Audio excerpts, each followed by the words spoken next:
कक्षा 12वीं की स्टूडेंट फाइनली आपका यहाँ वैसे भौतिक शास्त्र का अर्धवार्षिक परीक्षा 2024-25 पे लेके आ चुके हैं। आप लोग बहुत सारे कमेंट आए थे कि यहाँ पर अर्धवार्षिक परीक्षा भौतिक शास्त्र पे लाओ, तो फाइनली आपका पेपर आ चुका है और इस वीडियो में हम संपूर्ण उत्तर सहित आपका भौतिक शास्त्र पेपर कराएंगे। ठीक है, तो इस वीडियो को आपको ध्यान से देखना और वीडियो को आप यहाँ पर लाइक कर लीजिए, चैनल को सब्सक्राइब कर लीजिए, क्योंकि यहाँ पर पेपर लाने बहुत ही मेहनत लगती है। तो जो लाइक का बटन है उसे यहाँ पर जरूर से दबा दीजिए। ठीक है, पूरा अंक आपका 70 अंक रहेगा, समय आपका यहाँ पर 3 घंटे रहेगा। साथ ही आप यहाँ पढ़ सकते हैं अर्धवार्षिक परीक्षा 2024-25 कक्षा 12वीं विषय भौतिक शास्त्र। साथ ही आपके यहाँ पर निर्देश आते हैं, सही प्रश्न करना अनिवार्य है। फिर आपका दूसरा निर्देश आता है, तीसरा, चौथा, पांचवा। ठीक है, तो आप यहाँ पर निर्देश पढ़ लीजिए। अब चलिए आपके यहाँ पर आते हैं, सही विकल्प चुनकर लिखिए जो कि 6 नंबर के रहेंगे। तो थोड़ा आपको यहाँ पर जूम करके दिखाते हैं जिससे आप यहाँ पर अच्छी तरह से देख पाएंगे। ठीक है, तो आप यहाँ पर देख सकते हैं। ठीक है, तो स्टूडेंट आप यहाँ पर देख लीजिए, 1 कूलम आवेश में इलेक्ट्रॉनों की संख्या होती है। तो आपका इसका ऑप्शन आता है 5.46 गुणा 1029 और बा आता 6.25 गुणा 1018।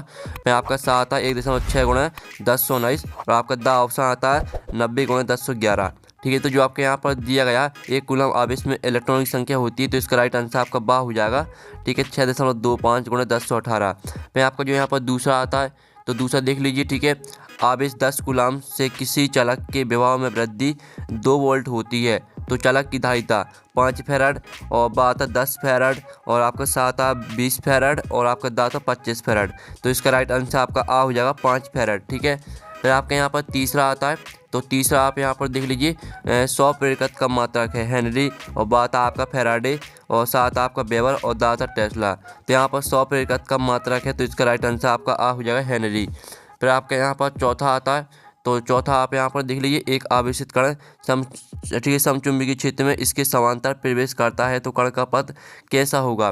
ठीक है, तो इसका आ आता सरल रेखा और बा आता आपका वृत्तीय और सा आता आपका परवलय और दा आता इनमें से कोई नहीं।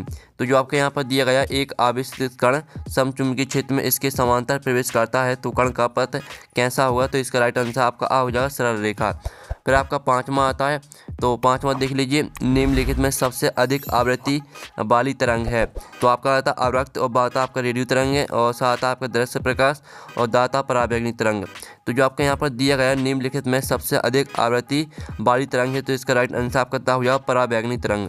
फिर आपका यहाँ पर आता 6वां, जब कोई अल्फा कण नाभिक के समीप आता है तो वह प्रकीर्णित हो जाता है, क्योंकि आता धनावेशित होने के कारण, बा आता ऋणावेशित होने के कारण और सा आता नाभिक से टकराने के कारण और आपका दाता भारी होने के कारण। तो जो आपका यहाँ पर दिया गया है, जब कोई अल्फा कण नाभिक के समीप आता है तो वह प्रकीर्णित हो जाता है, क्योंकि ऋणावेशित होने के कारण।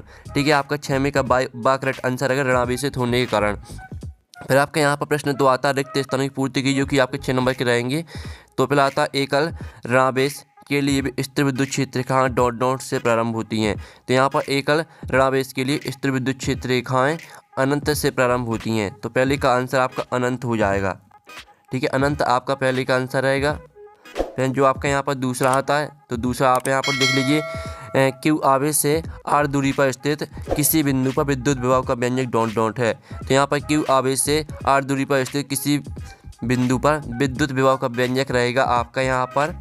ठीक है, आप यहाँ पर देख लीजिए 1/4 पाई एप्सिलॉन 0 इंटू Q/r।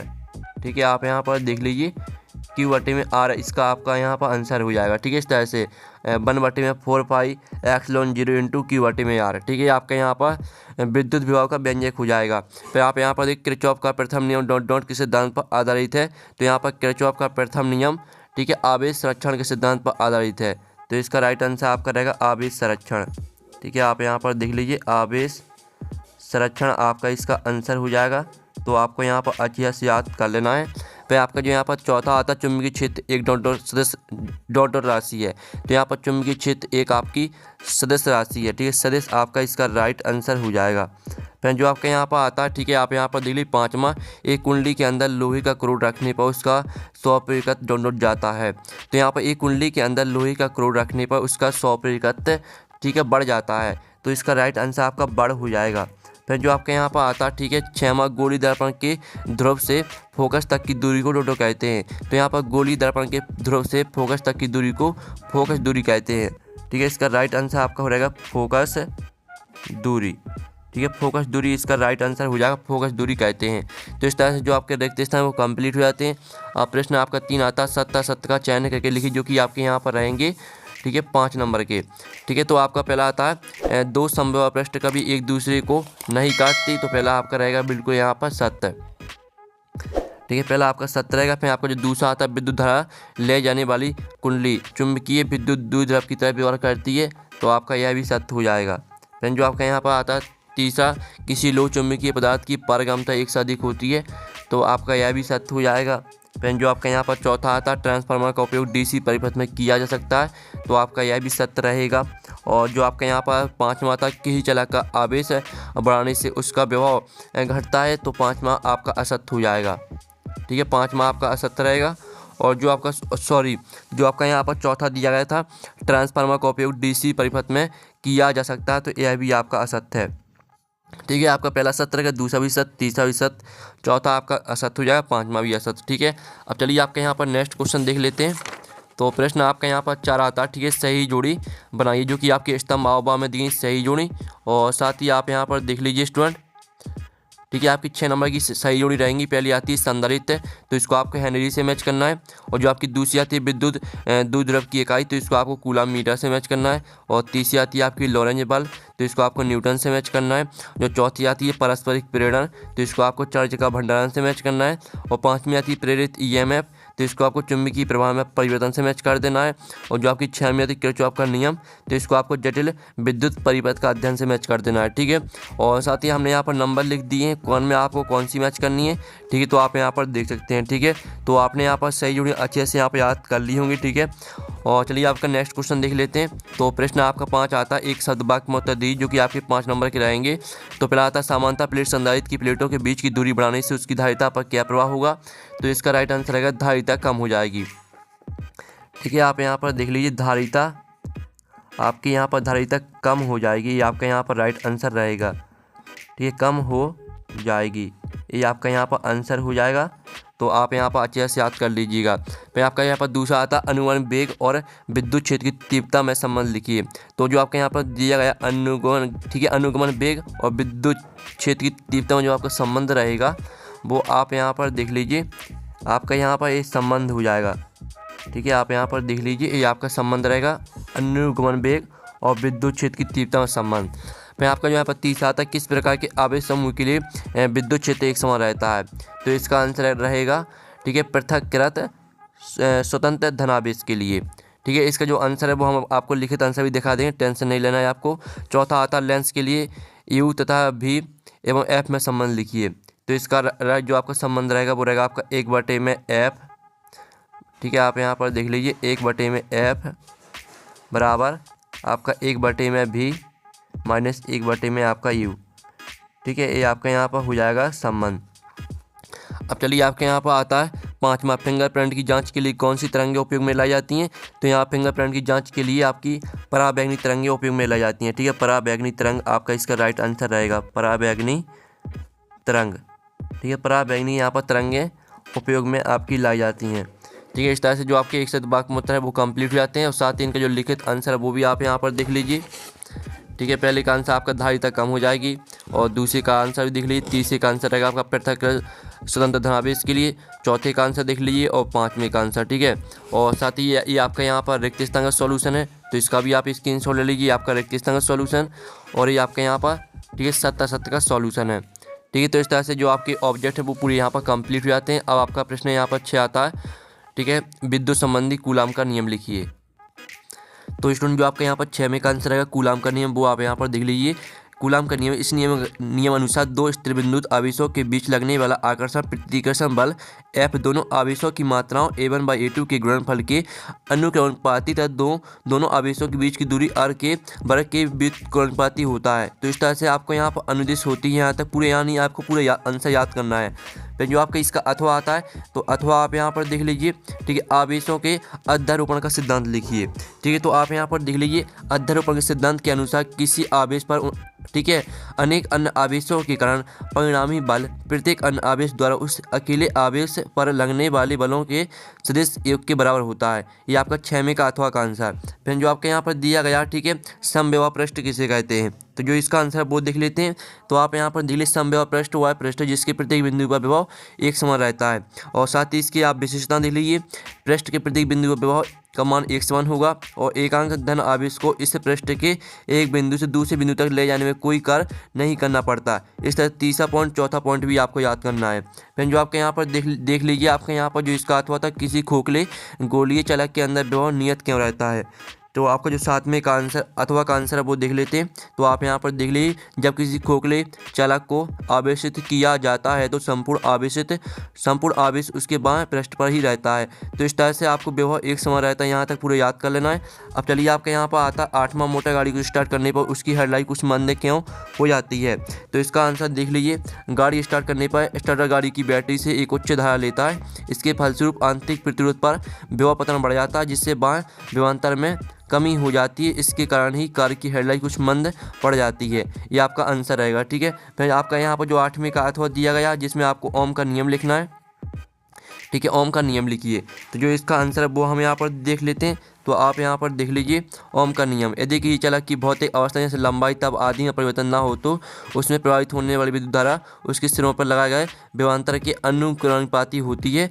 यदि चालक के सिरों पर लगाया गया विभवांतर भी और उसमें बहने वाली धारा आई हो तो भी समानुपाती आई, या भी बराबर आर इंटू आई, जहाँ आर एक नीतांक है जिसे उस चालक का प्रतिरोध कहते हैं। यह आपका आठवें का अथवा का आंसर हो जाता है, ठीक है। फिर जो आपके यहाँ पर नौवां था, एम्पियर का परिपथीय नियम लिखिए, ठीक है। तो आपको एम्पियर का परिपथीय नियम लिखना है। तो आप यहाँ पर देख लीजिए, एम्पियर के परिपथीय नियम के मुताबिक किसी भी बंद लूप वाले पथ के लिए लंबाई तत्वों की दिशा में चुंबकीय क्षेत्र की गुणा लंबाई तत्वों का योग लूप में संलग्न विद्युत धारा के गुणा पारगम्यता के बराबर होता है। इसका गणितीय रूप इस प्रकार है, ठीक है। आपका नौवें क्वेश्चन का आंसर। और साथ ही आप यहाँ पर नौवें का अथवा देख लीजिए, जो आपका दिया अमीटर और वोल्ट मीटर, आपको कोई दो अंतर लिखना है, ठीक है। तो हम नौवें का अथवा का आंसर देख लेते हैं। तो ये आपका आमीटर और वोल्ट मीटर में आपके चार अंतर दिए गए हैं, तो यहाँ से आपको कोई दो अंतर याद कर लेने हैं, ठीक है। इसका स्क्रीनशॉट आप ले लीजिए। और साथ ही आप यहाँ पर देख लीजिए, 10वां क्वेश्चन आता है, वायु सेवाट का नियम लिखिए।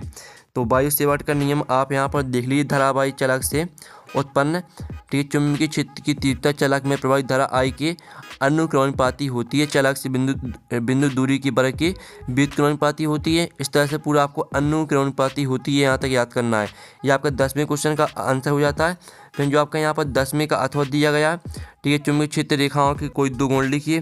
तो आप यहाँ पर देख लीजिए, ये आपके यहाँ पर चुंबकीय क्षेत्र रेखाओं के गुण दिए गए, ठीक है। ये उत्तरी ध्रुव से निकलकर दक्षिण ध्रुव की ओर जाती हैं। फिर दूसरा गुण देख लीजिए, तीसरा, चौथा, पाँचवा। तो यहाँ से आपको 2 या 3 गुण याद कर लेने हैं। अब चलिए आपके यहाँ पर 11वां आता है, फैराडे की विद्युत चुंबकीय प्रेरण संबंधी नियम लिखिए।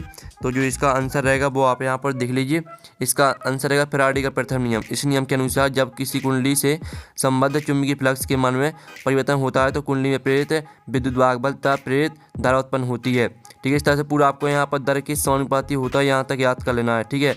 ये आपका प्रथम नियम है और ये आपका द्वितीय नियम है, दोनों नियम को आपको याद करना है। फिर जो आपको यहाँ पर 11वें का अथवा दिया गया, विद्युत चुंबकीय प्रेरण किसे कहते हैं। तो 11वें का अथवा का आंसर आप यहाँ पर देख लीजिए, जब किसी कुंडली को प्रबल चुंबकीय क्षेत्र में बल लगाकर घूमते हैं तो कुंडली के अंदर एक धारा प्रेरित होती है। तो इस तरह से आपको यहाँ पर चुंबकीय प्रेरण कहते हैं, यहाँ तक पूरे याद कर लेना है। अब चलिए आपका 12वां क्वेश्चन देख लेते हैं। तो 12वां आता थॉमसन परमाणु मॉडल के दोष लिखिए। तो आप यहाँ पर देख लीजिए, पहला दोष रहेगा, ठीक है, यह मोकल परमाणु द्वारा अल्फा कणों, ठीक है, अल्फा कोणों के प्रकीर्णन की व्याख्या नहीं कर सका। फिर आपका दूसरा का यह मॉडल हाइड्रोजन परमाणु के स्पेक्ट्रम की संख्या नहीं कर सका। ये आपका यहाँ 12वें क्वेश्चन का आंसर आएगा। फिर आप यहाँ पर देख लीजिए, आपका 13वां जो 12वें का अथवा वो देख लेते हैं। तो 12वें का अथवा आता प्रत्यावर्ती धारा और दिष्ट धारा में अंतर लिखिए। तो आप यहाँ पर देख लीजिए, ये आपका प्रत्यावर्ती धारा और दिष्ट धारा में अंतर है, ठीक है। तो आपको इसको पूरे याद कर लेना है। फिर जो आपका यहाँ पर दिया गया, ठीक है, आप 13वां क्वेश्चन देख लेते हैं, व्यतिकरण क्या होता है, इसका एक उदाहरण लिखिए। तो आपका यहाँ पर और इसका अथवा आता है प्रिज्म का न्यूनतम विचलन कोण किसे कहते हैं। फिर आपका यहाँ पर 14वां क्वेश्चन आता है। तो 14वां क्वेश्चन देख लीजिए। फिर आपका 15वां आता, सिद्ध कीजिए कि विद्युत द्विध्रुव की अनुप्रस्थ स्थिति में किसी बिंदु का विभव शून्य होता है। जो इनके आंसर वो भी हम बताने वाले हैं, पहले आप क्वेश्चन देख लीजिए, सभी के आंसर आपको कराए जाएंगे, ठीक है, एक ही वीडियो में। अथवा आता समविभव पृष्ठ किसे कहते हैं, इसकी 4 विशेषताएं लिखिए। 16वां आता किरचॉफ के नियम लिखिए तथा उनकी व्याख्या कीजिए। फिर इसका अथवा आता किसी सेल के आंतरिक प्रतिरोध, टर्मिनल वोल्टेज एवं विद्युत धारा में संबंध स्थापित कीजिए। फिर आपका 17वां आता है, तो 17वां क्वेश्चन देख लीजिए। 7वीं का अथवा आता है प्रतिरोध और प्रतिरोधकता में चार अंतर स्पष्ट कीजिए। फिर आपका 18वां आता है अपवाय वेग और धारा घनत्व में संबंध स्थापित कीजिए। इसका अथवा आता है किसी प्रिज्म के पदार्थ के अपवर्तनांक के लिए सूत्र स्थापित कीजिए। फिर 19वां आता है स्वप्रेरित क्या एक लंबी परिनालिका के स्वप्रेरित का व्यंजक निगमित कीजिए। इसका अथवा देख लीजिए। फिर 20वां क्वेश्चन आप यहाँ पर देख सकते हैं। तो इस तरह से जो आपका पेपर है, ठीक है, भौतिक शास्त्र का पेपर वो कंप्लीट हो जाता है। और पेपर का PDF है, डाउनलोड करना चाहते हैं तो उसकी लिंक वीडियो के डिस्क्रिप्शन में दी गई है, तो आप वहाँ से पेपर का PDF भी डाउनलोड कर सकते हैं। और साथ ही जो आपके 4 नंबर के क्वेश्चन है और जो आपके 3 नंबर के क्वेश्चन, इनका सॉल्यूशन आएगा नेक्स्ट वीडियो में। तो वहाँ पर नेक्स्ट वीडियो में थैंक्स फॉर वॉचिंग।